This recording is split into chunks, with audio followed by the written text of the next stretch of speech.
Exercice du cobra statique, c'est-à-dire la capacité de regagner l'extension du dos en termes d'assouplissement.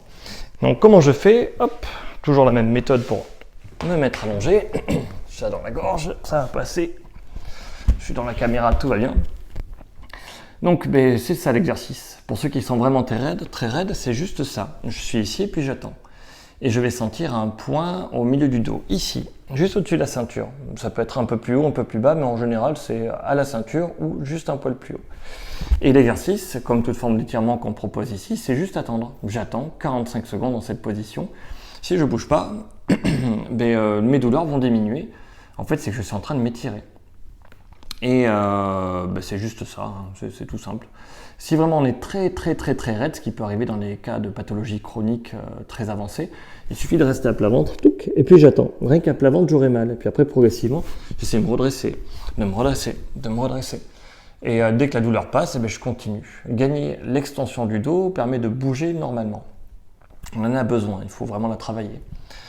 Pour ceux qui sont déjà assez souples, pour aller plus loin, il suffit simplement de se mettre en position de pompe, et puis de monter et de maintenir. Tête en l'air, je souffle, ça creuse plus le dos. Et puis j'attends tout simplement que ma douleur, mon point dans le dos, c'est un point ou une petite zone au milieu du dos, elle peut diminuer, qu'elle diminue. J'ai un chat dans la gorge. J'espère que je ne suis pas malade.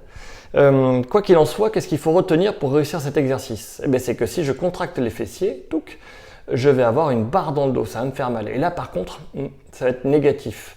Quand je vais me remettre debout après pour réévaluer ma douleur, j'aurai plus mal. Donc il faut vraiment se relâcher, monter fessiers relâchés. Et si mes fessiers sont relâchés, ça va bien se passer.